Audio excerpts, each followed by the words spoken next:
ውድ ቻናላችን ቤተሰቦች እንኳን ወደ ቻናላችን በደህና መጣችሁ። ምሽት ላይ በተደረገ ጨዋታ ማንቸስተር ዩናይትድ በሜዳው በኦልድ ትራፎርድ ከዌስትሃም ጋር ተገናኝቶ አንዳቻ በሆነ ውጤት ማጠናቀቅ ችሏል። ከጨዋታውም በኋላ የማንቸስተር ዩናይትድ አሰልጣኝ የሆኑት ሩበን አሞሪም በጣም የሚያናድ ውጤት ነው ብሏል። በዛሬ ቆይታችንም ይህንን ጨዋታ የምንመለከት ይሆናል። እስከ መጨረሻው ደቂቃ ድረስ አብራችሁን ቆይታችሁ እንድትከታተሉት በአክብሮት ጋብዛለሁ። እናንተስ በዚህ ጨዋታ ዙሪያ ያላችሁ ሀሳብ ምንድን ነው? አስተያየታችሁን እንዳለ ኮሜንት ሴክሽን ላይ በመጻፍ አሳውቁኝ። ሰብስክራይብ፣ ላይክ፣ ሼር እያደረጋችሁም የቻናሉ ቤተሰብ እንድትሆኑ በአክብሮት እጠይቃለሁ። አሁን በቀጥታ ወደ ጨዋታው የምንገባ ይሆናል። ምሽት ላይ በተደረገው የኦልድ ትራፎርድ የእንግሊዝ ፕሪሚየር ሊግ 14ኛ ሳምንት ጨዋታ ማንቸስተር ዩናይትድ ዳሎት 58ኛው ደቂቃ ላይ ባስቆጠራት ግብ 1-0 መምራት ቢችልም 83ኛው ደቂቃ ላይ ማጋሳ ለዌስትሃም ዩናይትድ ባስቆጠራት ግብ አንዳቻ በሆነ ውጤት ማጠናቀቅ ችሏል።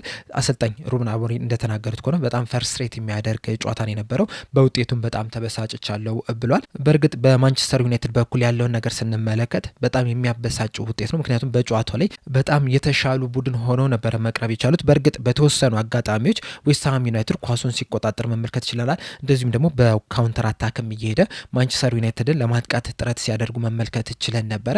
በተለይ ደግሞ የመጀመሪያው አጋማሽ ላይ ማንቸስተር ዩናይትዶች የተለያዩ አጋጣሚዎችን ማግኘት ችለው ነበረ። እነ ሚንቦማ ያገኘው አጋጣሚ ነበር በረኛው ያወጣበት፣ እንደዚሁም ዜርኪዚ ሞክሮም የቀድሞ የማንቸስተር ዩናይትድ ተጫዋች የነበረው ዋንቢሳካም ከጎል ላይ ያዳነበት ኳስ አለ። እቺ ኳስ ተመልሳ ልክ እንደወጣች ደግሞ ብሩኖ ራሱ ሞክሮ አንገል ገጭቶበት የወጣበት ኳስ አለ። ከዛ በኋላም የተለያዩ ሙከራዎችን ሲያደርጉ መመልከት ችለን ነበረ። ነገር ግን እነዚህ የሞከሯቸው ሙከራዎች እንዳለ ውጤታማ ሊሆኑላቸው አልቻለም፣ እስከ 58ኛው ደቂቃ ድረስ ማለት ነው። 58ኛው ደቂቃ ላይ ግን ዳሎት ባስቆጠራት ግብ 1-0 መምራት ችለው ነበር። በዚህ ጨዋታ ላይ እንግዲህ በተለይ ዳሎት ያገባትን ኳስ ስንመለከት እንደሚታወቀው ዳሎት የዊንግ ባክ ተጫዋች ነው። ብዙ ጊዜ ደግሞ ማንቸስተር ዩናይትድ አንድ የሚወቀስበት ነገር በተለይ ደግሞ ሩበን አሞሪም ከመጣ በኋላ ዊንግ ባኮቹ ወደ ቦክስ ውስጥ ብዙ ጊዜ ሲገቡ አልተመለከትንም። ምናልባት አማድ ወደ ቦክስ ውስጥ ሲገባ ልንመለከት እንችላለን። ከሱ ውጭ ግን ዊንግ ባክ ቦታ ላይ የሚጫወቱትን ተጫዋቾች ስንመለከታቸው ዳሎትም ቢሆን ማዝራዊም ቢሆን እንደዚሁም ደግሞ ዶርጉም ቢሆን ራሱ ወደ ቦክስ ውስጥ ብዙ ጊዜ ሲገቡ አንመለከታቸው። እንደውም አሰልጣኙ የሚጠቀማቸው ዊድዙን ለማስፋት ነው የነበረውና ብዙ ጊዜ ክሮስ ሊያደርጉ ይችላሉ እንጂ ወደ ቦክስ ውስጥ ገብተው ተጽዕኖ ለመፍጠር እንደዚህ ሙከራ ለማድረግም ጥረት ሲያደርጉ አልተመለከታቸውም። ነገር ግን የዛሬው ጨዋታ ላይ በተለይ ዌስትሃሞች ቦክስ ውስጥ ሁሉንም 1-1 ነበረ ማርክ ሲያደርጉ የተመለከትናቸው። ማንቸስተር ዩናይትድ 4 ተጫዋቾችን ወደ ቦክስ ውስጥ ሲያስገባ ዌስትሃምም 4 ተጫዋቾች ቦክስ ውስጥ ይኖሩ ነበረ። በእርግጥ የዌስትሃም ማሰላለፍን ስንመለከተው 4-2-3-1 ፎርሜሽን ነበረ ይዞ የገቡት። ነገር ግን ደግሞ በሚከላከሉበት ሰዓት 5 ተከላካዮችን ከኋላ ስንመለከታቸው ነበር በተደጋጋሚና የማንቸስተር ዩናይትድ ተጫዋቾች ለማጥቃት በሚሄዱበት ሰዓት በዌስትሃም ተጫዋቾች 1-1 ማርክ ሲደረጉ ነበርና ዳሎት ወደ ቦክስ ውስጥ ሲገባ እሱን ማርክ ያደረገው የለም ወይም የያዘው የለምና ኳሷን ሲቀበላት ራሱ ጎሉ ላይ ከተመለከታችሁ በነጻነት ነበረ ኳሷን ያገኛት። ከዛ ሞክሮ ወደ ግብነትን መቀየር ችሏልና በተደጋጋሚ እንደዛ ለማድረግ ጥረት ሲያደርጉ ነበረ። ነገር ግን ዌስትሃሞች ደግሞ መከላከል ላይ በጣም ጠንካራ ሆኖ መመልከት ይችላል። በተለይ ደግሞ ቶዲቦ በጣም ምርጥ የሚባል እንቅስቃሴ ማድረግ ችሏል። ዋንቢሳካም በጣም ምርጥ የሚባል እንቅስቃሴን ሲያደርግ የተመለከትነው ነው። መሀል ላይ ያሉትም ተጫዋቾች ፖትና ማጋስ ራሱ በጣም ጥሩ የሚባልን ምሽትን ማሳለፍ ችሏል። በዛው ልክ ግን ማንቸስተር ዩናይትዶች በተደጋጋሚ ሙከራ ሲያደርጉ መመልከት ችለናል። አጠቃላይ በዚህ ጨዋታ ላይ 17 ሙከራዎችን ማድረግ ችለው ነበረ። ከነዚህ 17ቱ ግን 4ቱ ብቻ ናቸው ኦን ታርጌት የነበሩትና ይህም የሚያሳየው ምን ያህል የዌስትሃም የመከላከል አጥር በጣም ከባድ እንደነበረ ነው። ነገር ግን እንደዛም ቢሆንም 1.8 ኤክስፔክትድ ጎል ነበራቸውና ከዚህ የበለጠ ጎል ማስቆጠር ይገባቸው ነበረ። ወደ 2 የተጠጋ ጎል ከማንቸስተር ዩናይትድ ይጠበቅ ነበረ። ዌስትሃምን ስንመለከት ግን 0.79 ኤክስፔክትድ ጎል ነው የነበራቸውና ቢያንስ 2-1 ወይም ደግሞ 1-0 ማለቅ የነበረበት ጨዋታ ነው የነበረው።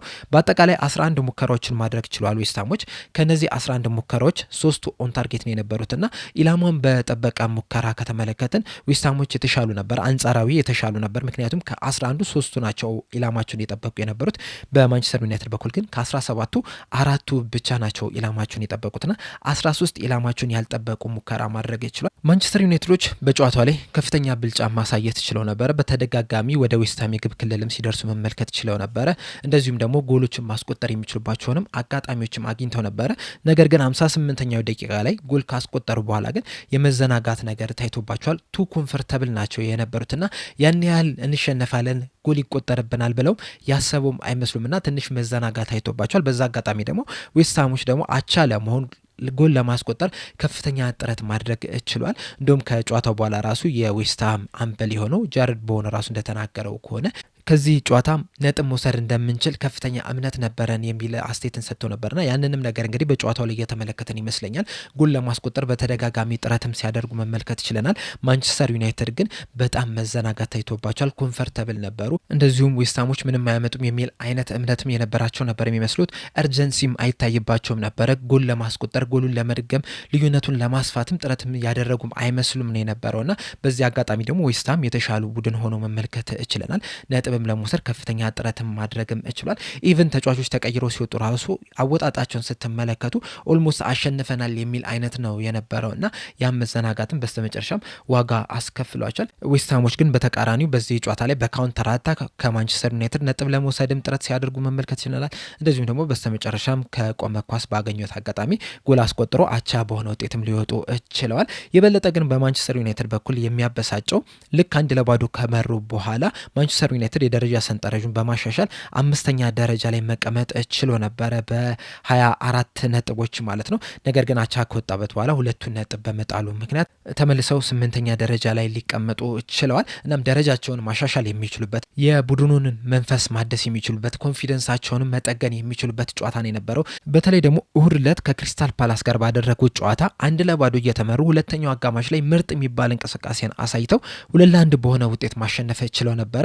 የዛሬውን ጨዋታ 1-0 መምራት ችለው ነበረ። እንደዚሁም ደግሞ በቀጣይ ከወልቭስ ጋር ነበረ የሚገናኙት። ወልቭስ ደግሞ በዚህ ሰዓት 2 ነጥብ ብቻ በመሰብሰብ 20ኛ ደረጃ ላይ የተቀመጠ ቡድን ነውና በተከታታይ 3 ጨዋታዎችን ማሸነፍ የሚችሉበትን እድል ነው ያባከኑት። በፕሪሚየር ሊግ ደግሞ በተለይ በዚህ ሲዝን 3 ተከታታይ ጨዋታዎችን አሸነፍ ከማለት በቀጥታ ቶፕ 4 ውስጥ የሚያስገባ ውጤትን ታገኛለ። ከዛ በተጨማሪም ከአርሰናል ጋር ያላቸውንም የነጥብ ልዩነትም ማጥበብ የሚችሉበትንም እድል ሊያገኙ ይችል ነበረ። በተለይ ከዌስትሃም ጨዋታ በፊት ከአርሰናል ጋር የነበራቸው የነጥብ ልዩነት በ9 ብቻ ነው የነበረውና አሁን ላይ ግን መልሶ ወደ 11 ከፍ ብሏል። ምናልባትም ይህንን ጨዋታ አሸንፈው ቢሆን ኖሮ በዛው በ9 ነጥብ ይሆን ነበረ። ከዛ ቀጣይ አርሰናል ከአስቶን ቪላ ጋር ከባድ ጨዋታ ይጠብቀዋል በነገው ዕለት። እናም በዛ ጨዋታ ላይ ነጥብ የሚጥል ከሆነ እናም ማንቸስተር ዩናይትድ ወልቭስን የሚያሸንፍ ከሆነ ከአርሰናል ጋር ያላቸውን የነጥብ ልዩነት ማጥበብ ይችሉ ነበረ። ነገር ግን አሁን ላይ አቻ በመውጣታቸው ምክንያት ያንን ነገር ማሳካት ሳይችሉ ቀርቷል። በዌስትሃም በኩል ያለውን ስንመለከት ባለፈው እሁድ ከሊቨርፑል ጋር ባደረጉት ጨዋታ 2-0 በሆነ ውጤት ተሸንፈው ነበር ወደዚህ ጨዋታ መምጣት የቻሉትና ከዚህ ጨዋታ ነጥብ ለመውሰድና ከዛ ሽንፈት ለመውጣት በጣም ፈልገው የገቡ ነበረ የሚመስሉትና ያንንም ነገር በጨዋታቸው ላይ መመልከት ይችለናል።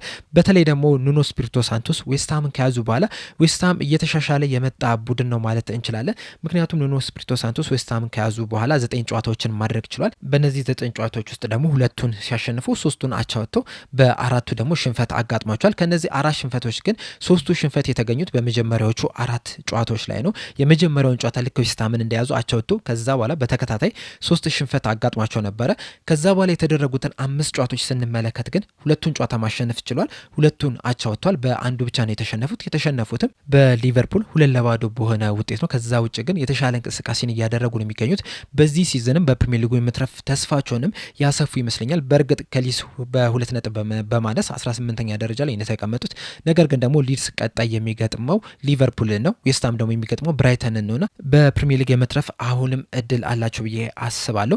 በተለይ ደግሞ በኑኖ ስፒሪቶ ሳንቶስ ስር ያሳዩትን እድገት ስንመለከት በዚህ ሲዝን ከዚህ የተሻለ ቦታ ላይ ይዘው እንደሚያጠናቀቁም ተስፋ ማድረግ የሚቻልበትን ነገር ተመልክተናል ብዬ አስባለሁ። ማንቸስተር ዩናይትዶች ግን አሁንም ማስተካከል ያለባቸው ነገሮች አሉ። በተለይ ደግሞ ወጥ አቋም ላይ ኮንሲስተንሲ ላይ በደንብ ማስተካከል ያለባቸው ነገሮች አሉ።